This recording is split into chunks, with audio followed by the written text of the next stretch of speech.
Hello, everyone. I was thinking about the New York City subway, and I realized there are a huge number of provisions for future expansion and remnants of past infrastructure lying around the system. Today, I want to discuss them with you. As with many of my projects, this one became way bigger than I initially thought it would be, so it will be divided into three parts. This part will cover Manhattan, part 2 will cover the Bronx and Queens, and part 3 will cover Brooklyn.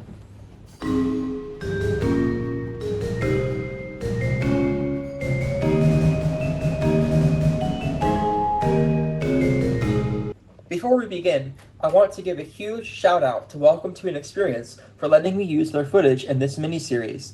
A link to their channel is in the description and will appear as a card. If you enjoy this kind of content, consider supporting me on Patreon. A link for that is also in the description. I will be doing a Q&A video at the end of the month, so if you have any questions, feel free to leave them in the comments below. Last, you can join us on Discord. A link for that is also in the description. The first remnants we'll talk about are the South Ferry Loops, located at the southern tip of Manhattan. The South Ferry Loops were the former terminus of both the IRT Lexington Avenue Line and the IRT Broadway-Seventh Avenue Line's Manhattan branch. The outer loop served 7th Avenue trains, and the inner loop served Lexington Avenue trains. The platforms are located on a very tight curve and are only long enough to take 5 cars. The inner loop went out of service in 1977 with the discontinuation of the Bowling Green Shuttle, although the track is still used to turn around 5 trains when they terminated at Bowling Green. The outer loop went out of service for good in 2017 when the new South Ferry station reopened after it was damaged by floods. New York Transit Museum excursion trains still occasionally use the outer loop. At Bowling Green, one stop up the Lexington Avenue line from South Ferry, there is an abandoned platform and track, which was the other end of the Bowling Green Shuttle. The platform is now walled off, although the tracks remain in place. Next up is one of, if not the most famous disused sections on the subway, and that is the abandoned City Hall Loop, also on the IRT Lexington Avenue line. The station was the original terminus of the original subway line, which opened in 1904. The station was closed in 1945 because it is very close to Brooklyn Bridge City Hall, and because the platform was unable to be lengthened to accommodate 10-car trains. The track is still in place and is still used by 6 trains terminating at Brooklyn Bridge City Hall to turn around, meaning that if you ride a 6 train past the terminus, you can see into the station. The other way to see the station is by becoming a member of the New York Transit Museum and booking a guided tour of the station. The track that runs into the City Hall Loop also has a branch that leads to 2 storage tracks. The storage tracks themselves are still there. However, there were formerly a set of crossovers between the storage tracks and the mainline tracks, and the storage tracks led directly onto the main line. Now the storage tracks end at bumper blocks. One more thing at Brooklyn Bridge City Hall are a pair of abandoned side platforms used to allow Spanish solution boarding for local trains, as well as abandoned platform extensions. The side platforms were abandoned when the platforms were lengthened to take 10-car trains, and the southern platform extension was abandoned due to it being located on a relatively sharp curve. Moving to the adjacent Chambers Street on the BMT Nassau Street line, which is perhaps the dingiest station on the system, we can find lots of abandoned stuff. First are 2 abandoned platforms and 1 demolished platform. Chambers Street has 2 side platforms and 3 island platforms. The western side platform has been demolished, and the center island and eastern side platforms are disused. Just south of the station, the express tracks merge into one and continue for a little while before ending at a bumper block with an emergency exit. This track can be used to turn around short-turning trains, but is not used in regular service. Just north of Chambers Street are provisions to add more tracks and platforms to the station, which would have increased capacity at the station and would have presumably turned the eastern side platform into an island platform. Just south of Chambers Street are provisions for the Center Street Loop, which would have connected the Williamsburg Bridge tracks to the Brooklyn Bridge tracks via the Nassau Street line. City Hall Station on the BMT Broadway Line has an unused and partially unfinished lower level. The lower level consists of 2 island platforms and 3 tracks and was originally intended to serve through express trains, while the upper level would have been used to terminate local trains. Long story short, plans changed during construction and the lower level was abandoned before construction finished, so only the western platform is complete and is accessible via a single staircase from the upper level. These center express tracks were supposed to connect to the express tracks at Canal Street, which instead sloped down and curved to run over the Manhattan Bridge. The lower level is still used to store trains outside of rush hour. Just north of Brooklyn Bridge City Hall, we come to our first abandoned station. Worth Street was one of the original 28 stations on the first underground subway line. It was a local station, and only the southbound platform was lengthened to take 10-car trains.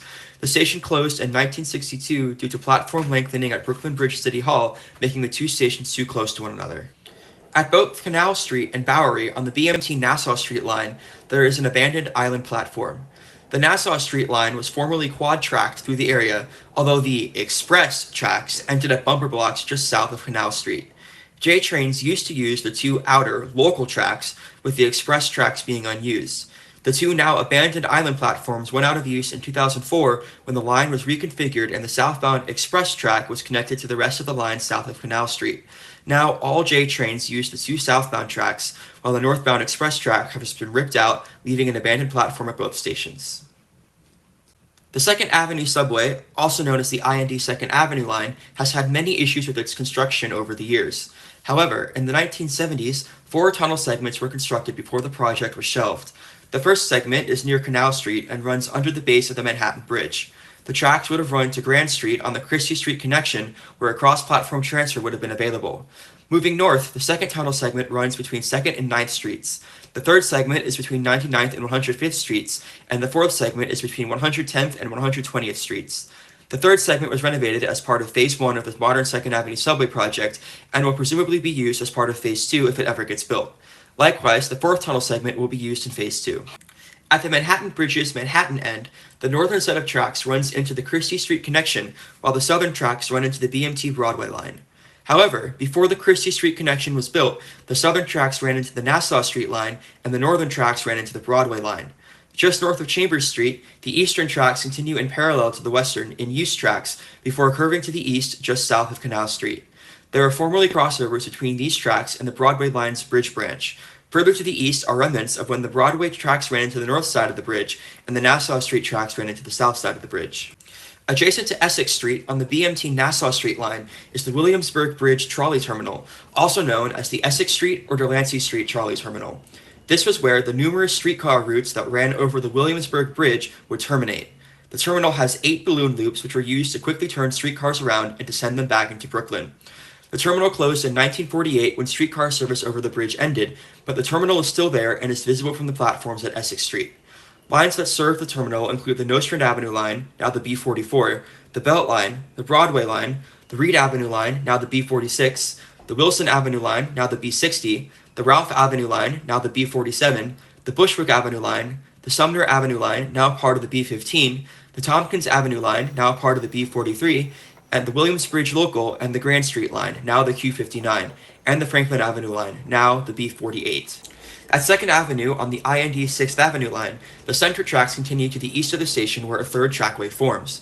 These tracks would have connected to the unbuilt IND Worth Street line, more on that in Part 3, which would have branched off of the IND 8th Avenue line and would have ran into Williamsburg and Brooklyn. To the west of the station, the Center Express tracks formerly connected to the express tracks of the rest of the line, but the link was severed in the 1950s and 60s when the Christie Street connection was being built. The center tracks now connect into the local tracks. Just south of Canal Street on the IND 8th Avenue line are a pair of Bellmouths or tunnel provisions where the Worth Street line would have split from the 8th Avenue line before running under Worth Street.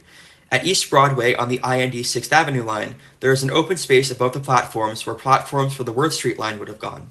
At Bleecker Street on the IRT Lexington Avenue line, there is an abandoned platform extension on the north end of the northbound platform. This was abandoned in 2012 when a new platform extension to the south was constructed. 14th Street, Union Square, on the IRT Lexington Avenue line, has 2 disused features. First are a pair of abandoned side platforms serving the local tracks, similar to the ones at Brooklyn Bridge City Hall. Second are a pair of stacking tracks, which were used to hold trains until the platform was available. There was one for northbound trains to the south of the station, while the one to the north of the station for southbound trains was removed in 1991 following a derailment. The stacking tracks went out of use when trains were lengthened to 10 cars, longer than the tracks themselves. Just south of Grand Central 42nd Street, once again on the IRT Lexington Avenue line, you will find trackways that formerly connected the tracks of what is now the 42nd Street Shuttle to the Lexington Avenue line, back when both lines were part of the original subway line. The easternmost trackway still has its track, and this is how trains are transferred onto and off of Track 1 of the shuttle. Moving west along 42nd Street to 42nd Street Port Authority Bus Terminal on the IND 8th Avenue line, which has an abandoned lower level consisting of a single track and a single island platform under the southbound platform and tracks. This level was split in two by the construction of the IRT Flushing Line's extension to Hudson Yards. Some theories speculate that the platform was built specifically to block such an expansion. The platform was reached by trains via ramps on both ends of the station. Moving up the 8th Avenue line, at 59th Street Columbus Circle, there is a partially abandoned island platform between the express tracks. The platform was unused from the station's opening until 1953, when it began serving express trains in the peak direction only, with trains opening their doors on both sides. By the late 2000s, the center platform was disused again, until a section of it was converted into an underpass connecting the two platforms of the IRT Broadway-Seventh Avenue line's tracks above. To the south of 72nd Street on the IND 2nd Avenue line are a pair of Bellmouths that will lead to phases 3 and 4 of the line if they ever get built. Similarly, in the 63rd Street Tunnel's eastbound subway tube, there is a Bellmouth for a connection from the 2nd Avenue subway. Another set of abandoned side platforms exists at 96th Street on the IRT Broadway-Seventh Avenue line, once again serving the local track in addition to the island platforms, and once again, the platforms were not extended to take 10-car trains. At the north end of 174th Street Yard, which itself is located to the north of 168th Street Station on the IND 8th Avenue line, there are provisions for the line to be extended over the George Washington Bridge into Fort Lee, New Jersey. The George Washington Bridge likewise had provisions for 4 tracks on the lower deck, which were never built. Between Whitehall Street, South Ferry, and the Montague Street Tunnel on the BMT Broadway Line, a pair of Bellmouths exists for an alternate East River tunnel to the south of the current Montague Street Tunnel. At 3 locations on the IND 8th Avenue line, 23rd, 34th, and 59th Streets, there are provisions for double crossovers between the local and express tracks, which were never built. Another crossover provision exists to the north of Delancey Street on the IND 6th Avenue line. To the north of 57th Street, 7th Avenue on the BMT Broadway line, there are 3 sets of trackways. The inner trackways were formerly layup tracks before they were connected to the 63rd Street line in 1989. The center pair of tracks run under 59th Street into Brooklyn. The outer pair of tracks are unused and lead to Bellmouths to a line that would have run under Central Park West. There are similar trackways leading off the inner set of tracks. To the east of Grand Central 42nd Street on the IRT Flushing line, there is a remnant of a loop track from when the Steinway Tunnel was used as a streetcar tunnel. The loop is still accessible to MTA employees. There is an abandoned layup track at Spring Street on the IRT Lexington Avenue line. The track was ripped out only 2 years after the line's opening in 1906, and the space is now home to a mechanical room. There is another abandoned streetcar terminal located at the Manhattan end of the Queensboro Bridge, although this one is not visible from any point on the subway. The terminal served the Queensboro Bridge Local, Astoria Line, Steinway Line, College Point Line, Corona Line, Queens Boulevard Line, and the 42nd Street Crosstown Line before all the services are withdrawn. At Times Square, 42nd Street, on the 42nd Street Shuttle and IRT Broadway-Seventh Avenue line, you can see the point where the original subway line curved under 42nd Street before the line was split into 3 segments. Track 4 still connects with the northbound local track of the line, as this is how trains are moved onto and off of that track. There is also a small part of the original side platforms that remains, located along Track 4. Between Times Square, 42nd Street, and Grand Central 42nd Street on the shuttle are 2 trackways from when the line was quad-tracked. The section of the trackway between Times Square and Bryant Park has been converted into a passageway connecting the 2 stations, meaning that there is now a transfer from the 7 train to the 7 train. At the east end of Canal Street on the BMT Broadway line's Bridge Branch are Bellmouths that would have led to a crosstown subway under Canal Street. This line would have then ran over the Manhattan Bridge into Brooklyn.